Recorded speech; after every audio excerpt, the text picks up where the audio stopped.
My friends, we have a lot to talk about. Truth is, the Russian army is making massive gains on every front.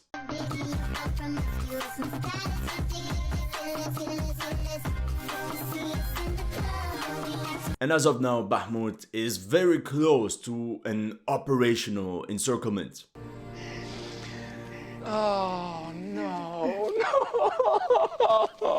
If the Russians push even deeper, that would force Ukrainian units into a very displeasing early pullout from Bakhmut. I also wanted to show you this article from Der Spiegel. They wrote, "The German intelligence services is alarmed by high losses by the Ukrainian army in the fight for the strategically important city of Bakhmut. They warned that the capture of Bakhmut by the Russians would have significant consequences." That's probably Russian propaganda. The situation there is indeed very critical. This Ukrainian paratrooper complains that the Belgian FN-FNC carbine he was provided with is completely frozen. Meanwhile, here's the POV of a Ukrainian soldier somewhere in East Bakhmut. He's providing suppressive fire for his entire team to retreat in good order. Another fire team is seen ahead of his position. Things are not looking good. Russian artillery is methodically destroying one strongpoint after another, which are then stormed by Wagner assault units. The geolocation of the TOS strike shows the positions of the Ukrainian forces east of Bakhmut and the little progress of Wagner units in this sector. Now, from an operational perspective, it seems that the Ukrainian army is preparing for a big withdrawal from Bakhmut. Here's why. Like I mentioned in my previous video, north of Bakhmut, Wagner assault units are fighting over the TO513 highway. They recently took control of the village of Sol,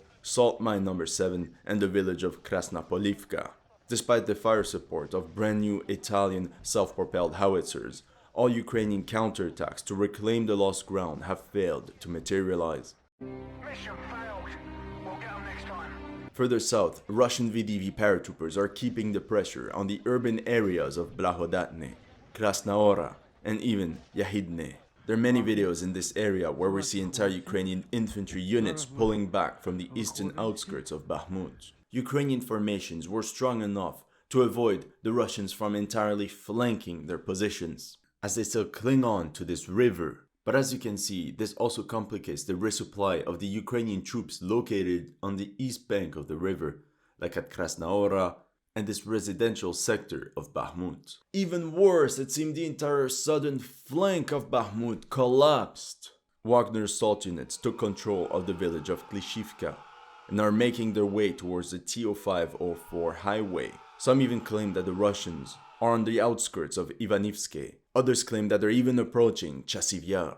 More on that later. And if we take a look at the Zaporizhia front line, if things couldn't go worse, Russian mechanized formations attacked on a 50-kilometer front, captured around 6 villages, and are now only 4 kilometers away from Orikhiv.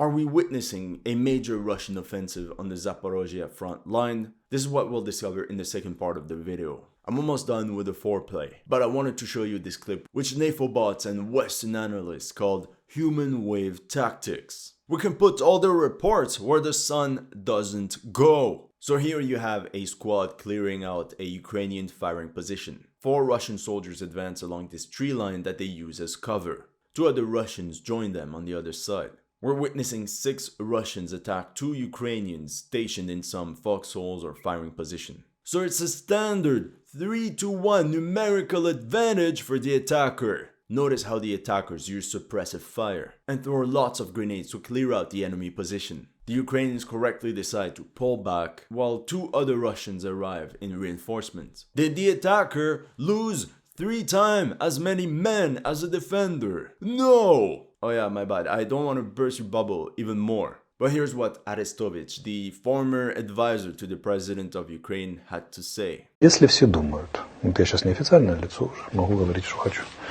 Если все думают, что мы гарантированно выиграем войну, то очень не похоже. С 14 числа уже перестало быть на это похоже. Welcome to History Legends. Here are the latest news of the Russo-Ukrainian war. If you're new to this channel, make sure to like and subscribe. As you know, just like with many other commentators, some of my Ukraine videos have been targeted with limited or no ads. So make sure to check out my Patreon or PayPal to keep the show running. Thank you to everyone that has already helped.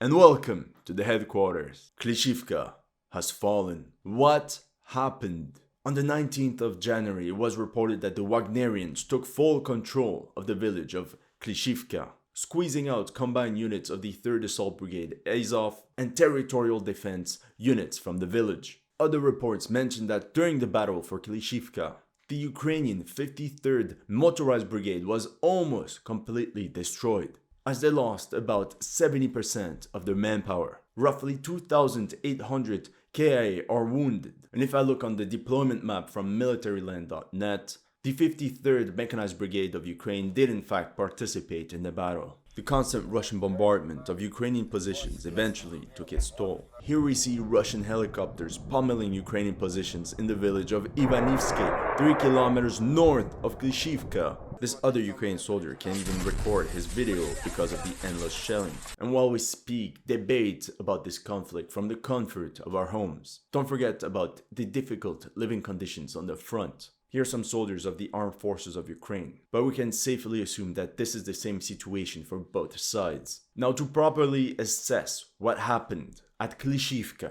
I have to whip out my massive 3D map and explain what happened in 3 phases, which can be summarized by the BBW doctrine: bypass, breach, win. Now remember, the defensive area of Klishivka was composed of defenses around the village and 2 fortified bastions, some trench networks located on the hills looking over the village, meaning you cannot secure the village without taking these positions. Essentially, the Russians did option 2 that I laid out in my previous video: bypass. Russian forces creep their way along the high ground from one firing position to another to storm the most isolated of the fortified trench networks. Breach. From there, some groups flanked the defenders down in the village. This was confirmed by drone footage of Ukrainian artillery strikes on Russian assault units, which was geolocated south of Klishivka. Meanwhile, other groups pressed on their advantage and started working on the biggest trench network overlooking Klishivka. When, soon enough, the remaining Ukrainian defenders of the village were getting flanked and retreated to the fort on top of the hill. However, this position was also in jeopardy.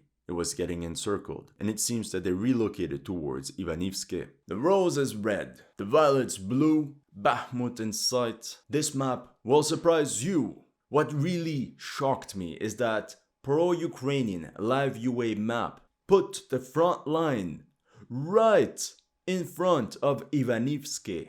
That means that the Ukrainian defenders of Klishivka completely abandoned the position. But that's not all. What is this massive bulge here? Let's say that sometimes good news can be the vanguard of terrible news. Here you can see on the 16th of January some Ukrainian drone footage showing the destruction of a Russian MRAP. Problem is, it was geolocated across the canal, 2 kilometers east of Bilaura. We're talking about some worst case scenario, remember what I said. But instead push along this ridge, along this canal. It's the highest point in Donbass. I'm telling you, the moment the Russians hold this entire high ground, things will become very unpleasant for Ukraine. Now, there was something troubling. The Ukrainian General Staff reported Russian attacks against Predishine, Oleksandro-Shultine, Dilivka, Bilaura, and Ivanivske. Here's a squad of Ukrainian soldiers resting in Ivanivske, but gunfire can be heard not too far away in the background.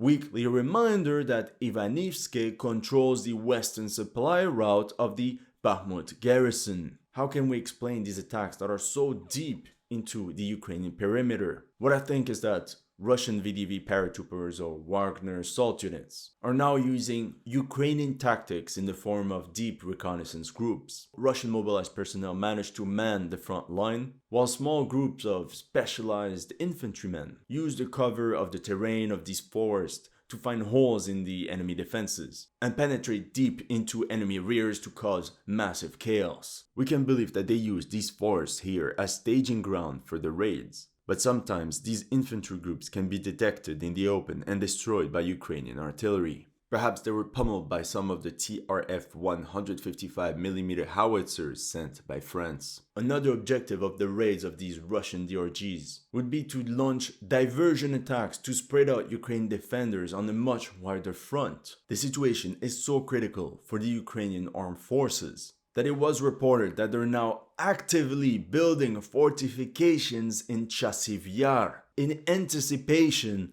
of a Russian assault, as more and more Ukrainian reinforcements arrive to strengthen the position. Let me tell you, the Russians don't even have to storm Bakhmut, they take Chasiv Yar, and it's GG, well played, Zaporizhia. So Russia launched a massive push on the Zaporizhia front. Let's take a closer look at the situation. Remember the Russian reserves near Melitopol that I mentioned? Reports indicate that the Russians have positioned a lot of reserves west of Melitopol. Well, turns out they did not remain idle and went on the offensive. We have the 429th Motorized Rifle Regiment, the 125th Regiment of the DPR, the 129th of the DPR. Further east are two other motorized rifle regiments, and some Russian sources also mention the role of the 291st Motorized Rifle Regiment, and maybe even part of the 503rd Regiment was involved. We're talking about 5 to 7 regiments, roughly 12,000 men, plus one tank and one motorized brigade at the rear, so roughly an additional 8,000 men. Facing them, the Ukrainian 65th Brigade and the 124th Brigade of the Territorial Defense, roughly 4 to 8,000 men,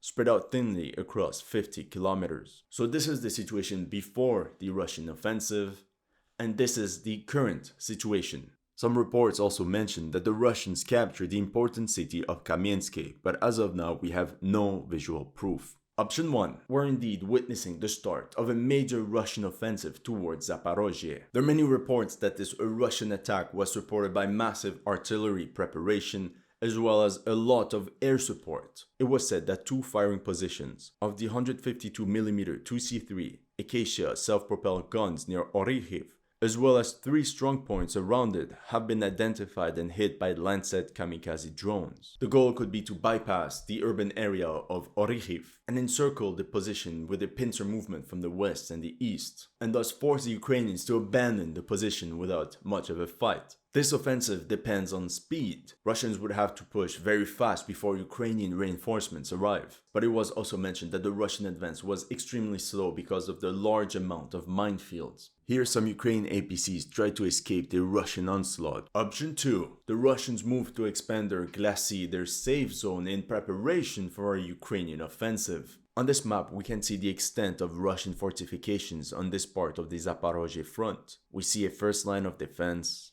a second one, and a serious cluster of fortified positions around Tokmak and Mikhailivka to really protect the road going to Melitopol. The Russian goal might also be to capture the town of Orikhiv, transform it into a stronghold, and push the front line all the way up to this river. This would act like yet another natural line of defense in case of a Ukrainian offensive in the spring. There could be something else.